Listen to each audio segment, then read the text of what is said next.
like the aspect that I think we ended on, which was about, I guess it's about broadening audiences and participation beyond the usual suspects, which was mentioned by multiple different people.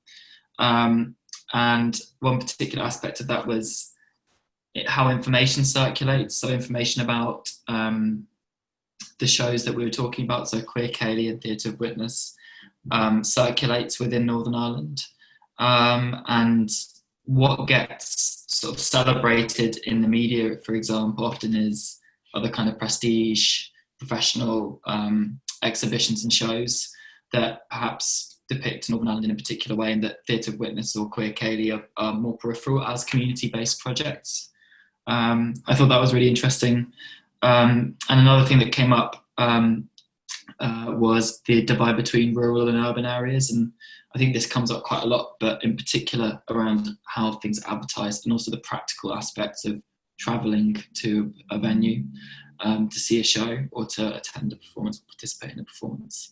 So those were the kinds of, I guess, the aspect of the discussion that I think is definitely worth bringing to conversation with some of the material we sort of produced in the first seminar. Okay, so like Alex, I will not do it justice, but the kind of some of the key points I want to highlight are around the subjectivity of truthfulness. I think is a nice phrase. Alex would be nodding on this one as well, and around the layers of interpretation that come through the making of work, the making and then the sharing of work. We talked a bit about the emotional labor involved in, well, I suppose art in any case, but also in art for reconciliation specifically. One of the examples given from our theater colleagues was, the chats at the bar after the show from people who may have experiences that resonated with what was portrayed on stage, so to speak. I think that it wasn't said so literally as this, but the idea of artists having a space to share these experiences with one another, even if they're from different art forms, media, different experiences, I think is important. The idea of nurturing one another, whether it's brokering them into a city, into a space, or a physical territory as well. And we talked about the issue of representation versus documentation, which ties into whose truth and whose voice. And there was a bit of debate around the idea of giving voice versus enabling voice versus amplifying voice, and marginalized stories historically in relation to the conflict and the troubles, and who's portraying them and in what ways came out again. I suppose as regards to making all of this work more available and more accessible, would it be a thought to approach famous people who would, like the likes of Liam Neeson, the likes of Gabriel Byrne, the likes of anybody that was in Game of Thrones or anybody, and if we brought this work to them, all the different types of art to them, and showed them the power of it, could they then speak or advocate it for us? And another thing that I was thinking about, and one thing about me is before Theatre of Witness I couldn't talk. Theatre of Witness has given me a confidence, and sometimes I talk too much, so please stop me, okay? And I normally throw ideas out there as well. But I was actually thinking about fine art and sculptures and all those pieces that they're in galleries all over that not everybody can access. Myself and Robert were involved in a community group, I think it was last year or the year before, where a lot of local community leaders were encouraging marginalised teenagers and children to get involved in education, and part of that was all to do with the arts. Could we then encourage that kind of thing to be brought out of the museums and replicated as murals, or replicated in schools, or replicated through education programs, so that with backup of the artists of said work and just have it more available so that people don't have to wait to 51 to know that there's Northern Irish Troubles art there. You know what I mean? Just a thought, an idea of making it more available for communities right across the north, and then sharing that globally across the world with other community art projects from different conflicts. And now, of course, I'm going stratosphere, but just a thought that somebody may pick up on. I would like to say something in relation to the stratosphere and the celebrities. From what I heard this afternoon, this was a very kind of local discussion, and it doesn't necessarily transpire into the stratosphere because there are ethical questions that are to do with the sites that, for example, I work on in Sarajevo. And Susan Sontag colored Sarajevo the way the conflict became known in the US, but the frame within which the US took part in it was sidelined due to those celebrity lights that she brought on it. And that continues with, for example, film festival in Sarajevo, where celebrities come over and yet people have nothing to eat. Sarajevo became this kind of postpone in some way. Locality is very important. I can hear that so much from your accounts, and I'm very remote from Northern Ireland in that sense. My view of Sarajevo and our investigation and creation of art there is very different, and I'm not sure that we can talk across conflicts in some kind of a unifying way. Surely there are similarities. I can hear them, but in Sarajevo, this identity that seems set of a witness or a victim or a perpetrator is pathologized. So the whole territory is too. It is a must now if you want to progress and let's say politically, that is the entrance into the European Union. If you want to progress in arts, you have to project one of those identity regardless of what you might think of it. So it's a complexity around someone being shifting from being a witness to a victim to a perpetrator themselves is actually at the moment quite impossible if you want to do anything with your life over there. Everybody is also on some kind of a charity wagon, as the money does not come from anywhere else, and those NGOs are very much interested in reconciliation. So people perform those identities for them. So reconciliation is such a strong agenda that you can't be anywhere else or do anything else. So it puts reconciliation itself in a very, very problematic place. And there is this overwhelming liberal Christian kind of missionary approach to the community that has nothing to do with it. It doesn't support that culture, and actually it operated really, really successfully under socialism for 40 years, and current democracies have such amount to learn from precisely that. But Sarajevo has been, as I said, pathologized since the war in the 90s, as it didn't exist before, as nothing has happened before, as these people have no culture nor civilization before the Westerners came to help the war issue. And this is a problem, generic problem with the Eastern Europe that is not yet, not will ever be quite European. And in that sense, it's been discarded as a place that doesn't have modernity, and it doesn't work in the same timeline as the West Europeans do. Politicians there and here, I would say, are not interested in arts. Many academics are not either, but will include it for enriching their own agenda, and surely for the funding.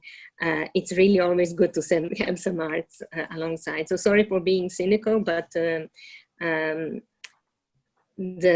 work that I have done in the Balkans in general, not only in Sarajevo, really questions a lot of ethos behind the conversations that I'm hearing today. Sorry if this was too dark. I'm sorry. It's very important. Didn't plan to. It's very important to bring that up because we spend half of our time trying to distinguish between what grassroots bottom-up activities look like, even if they are supported by fairly centralized organizations, although the Arts Council isn't centralized necessarily, and distinguishing between those projects that are how those projects negotiate exactly the pressures that you're discussing in terms of broader cultural policy agendas and orthodoxies is something that comes out in the conversations that we've been having, I think, today as well, in terms of the difference between the quite organic word of mouth reconciliation work that goes on amongst audiences and participants in projects that extends beyond the life of those projects and maybe even modifies the aims of that project. I think that those complexities are really challenging and difficult conceptually to tease out, and something that we've been grappling with, I think, in our project as well, in the context of Northern Ireland. One of the things that we have to understand about conflict is a learning process. And it goes back to the point about, so all conflicts are a learning process, because you start off a day, so nobody, if you'd have said to somebody in 1966, there'll be 3,600 dead, 50,000 injured, and there'd be walls built across the city, people would have laughed at you, okay? And the process of, so a lot of people, if you talk to who are involved in the conflict as combatants, or whatever term you want to use, at some point, like the rest of us in society, how did we end up here? What happened, okay? And there's a way in which violence itself reproduced itself, but that was very obvious because it was covered in the media, it was covered in the news, the newspapers, bomb, shooting, escalation, troops coming in, blah, blah, blah, blah, blah. So when we think about conflict, which of course is central to what we're doing because we're trying to take us away from conflict, what is lacking here in a way is when I listen to people talking in that group, what I heard was lesson learning.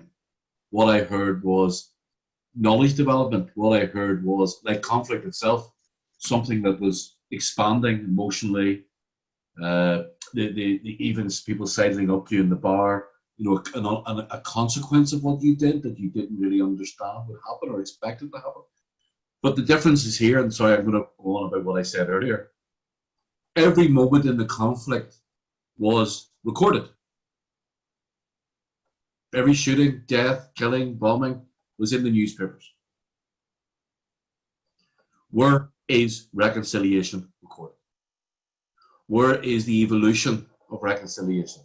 Where is the growth in the knowledge and the capacity recognized? Because one of the things that happens is that reconciliation does not have this, although it has the same power in terms of transforming a society, it does not have the same power in terms of getting recognition. So the point I'm trying to make is all those things I see are really powerful and shaping and developing society. And one of the things we need to think about is Anne's point, how do we really get this out into a wider conversation about society? Because if somebody went out tomorrow and did something horrendous, it would be talked about straight away. In another project I'm involved in, we have mapped 17,000 reconciliation projects in Northern Ireland. Virtually nobody knows anything about it. So it's capturing that knowledge learning process, and then how do we actually, as this group, discuss how we actually make that clearer as something which is meaningful and important outside of itself. It's just a lot of the discussion today has seemed to be going back to what would be known as the Troubles. And I haven't really heard that much about reconciliation for equal rights for the LGBT community.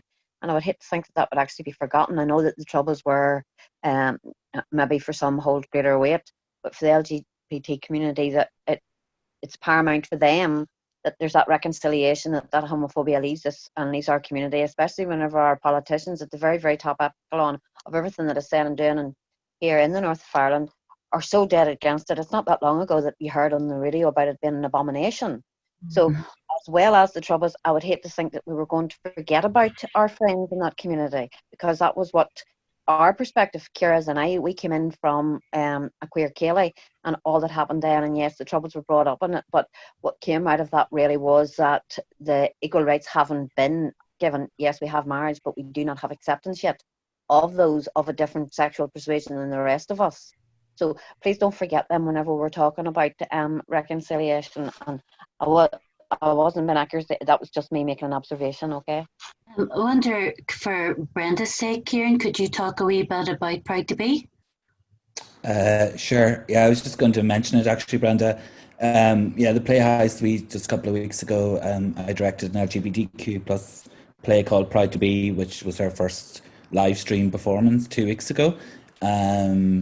And really what was quite interesting about that project, it was an intergenerational project, and the issues around trans and non-binary and acceptance around language and who we are as humans and how we put labels on each other really came up with that group of participants and performers, because we've maybe in society sort of accepted LGBT stuff, but we haven't really accepted non-binary people or trans people, or their rights in Northern Ireland are still very limited.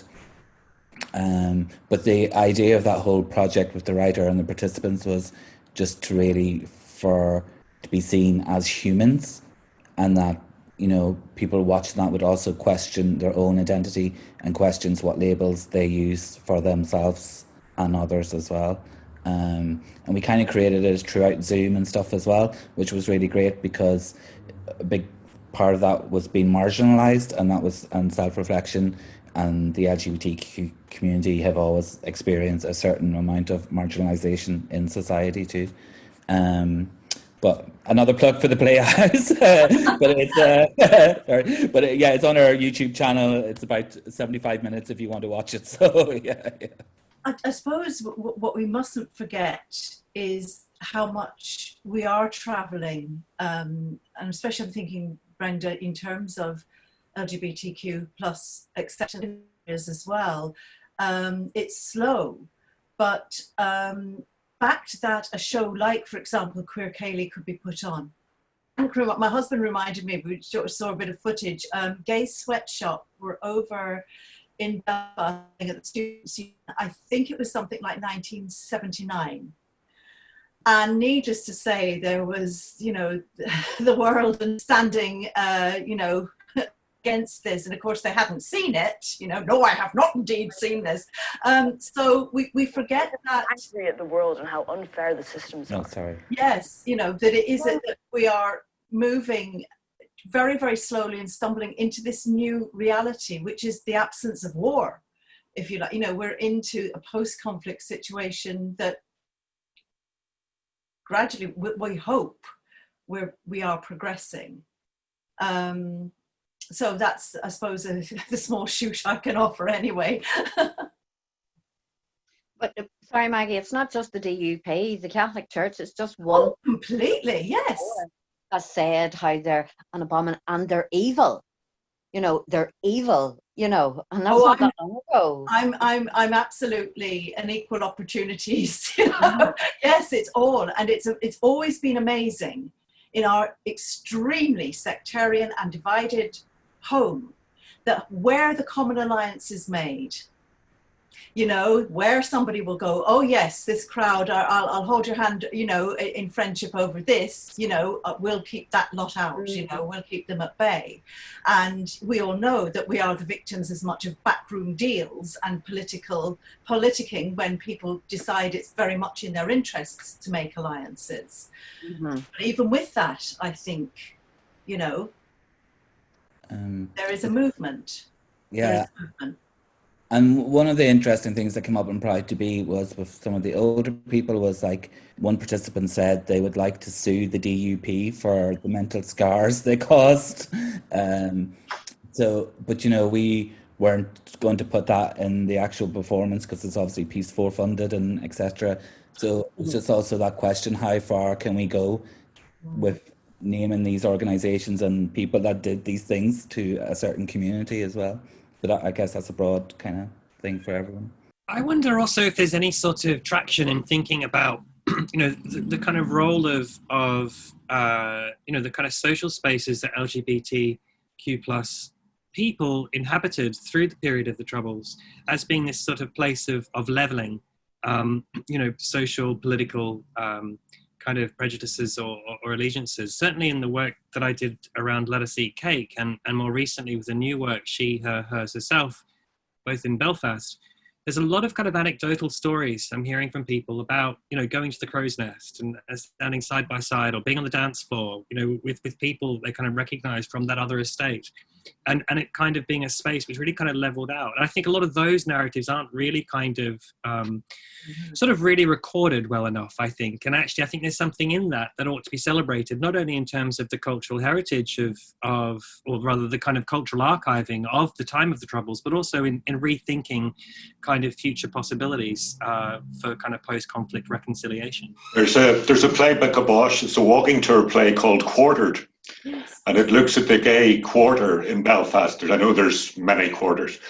And it's a beautiful piece. You put headphones on and you're guided around the city. And it's a walking tour, lasts about an hour. It's actually come back and you can book. I don't know how many places are left or are available.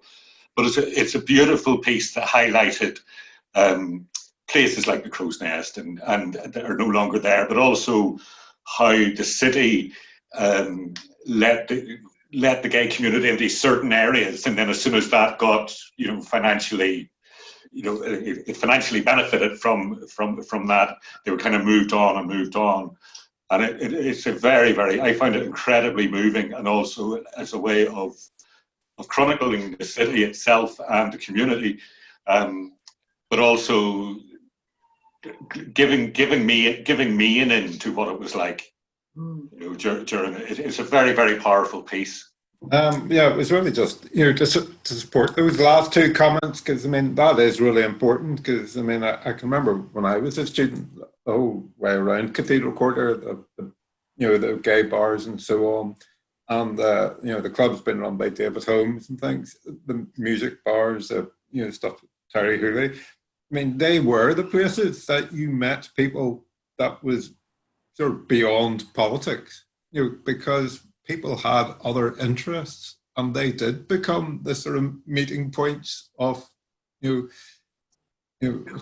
alternative lifestyles. But there were, on that part, history hasn't really been written yet. There are some commentaries and documentaries about it, but it is a really important area that really deserves to be in this project, or even in a project on its own, or whatever, because it's also being lost. And with the threatened redevelopment of the Cathedral Quarter, that's a whole lot of history, a whole lot of culture, a whole lot of love and life gone, Yeah. No, it's a disgrace. Yeah. Well, that's another day. I'll try to be brief, which will not be my usual way of being, but anyway, I shall try. So this is really important today, I think, because it's thrown up a whole range of different issues. But I think for us as researcher, and you as our participants or co-researcher, or whatever we are, that there's a similarity, and I hope you all feel that something like today has actually brought out that whole range of approaches, ideas, experiences, thought, some similarity around evaluation, funding. There's some useful stuff there in policy, but there's also a strength in that sort of, the range of different mediums that people are using, and a little bit of, using art to storytell, but then the art itself becomes a story. And therefore has its own sort of internal dynamic and internal logic. And one of the things I liked about today was the fact that it was so scattered, that people's experiences or reasons or intentions or meanings or approaches weren't always the same. And of course, if we're trying to heal a society, we need to represent the society. And the way you represent the society is being scattered, because we as a people are scattered. We have different interests, loves, intentions, motives, explanations and reasons for what we are. So there's a trust in that in itself, we heard today, that everybody's engaging this, gender, conflict itself, their own fears, bringing people with them. And I think that's another thing that's important, is that everybody's engaging here for an audience of some sort, as well as they're also, in many cases, working upon themselves. And one of the things I think comes out of today, which is really important, is that that in their own way is challenging the uncomfortable. So whether we're challenging homophobia or whether we're challenging, the harm caused by bombs and bullets, etc., but everybody in their own way is really engaging with, obviously homelessness, etc., aspects of society which are aspects of our past which are uncomfortable, and that brought up, I thought, a very mature way that people think about truth. Instead of trying to establish what truth is, people are actually asking questions about truth. And that was something I think came out of that today. It's not the political truth is this, etc. It was the opposite. Is truth is a thing, but we're questioning what it is to find out what it is, or to move that in. So all in all, I thought it was really, really interesting today. I hope you all enjoyed it. And the one thing is, and I'm going to say it, I may as well say it for the third time, we need to find a way, which maybe if people enjoyed today and thought there was value in it, we need to find a way that this project is able to explain all of what we heard today, or what you would like this next exchange forum conversation to be. And the point is here, we don't want to lead things, we really do want to co-produce things as well. Okay, the truth is out there. Okay, so thank you very much, and for a very good day. Okay, everyone. Bye-bye. Bye. Bye. Bye. Bye. Bye, Vincent. Bye, Maggie. Good to see you. Good to see you.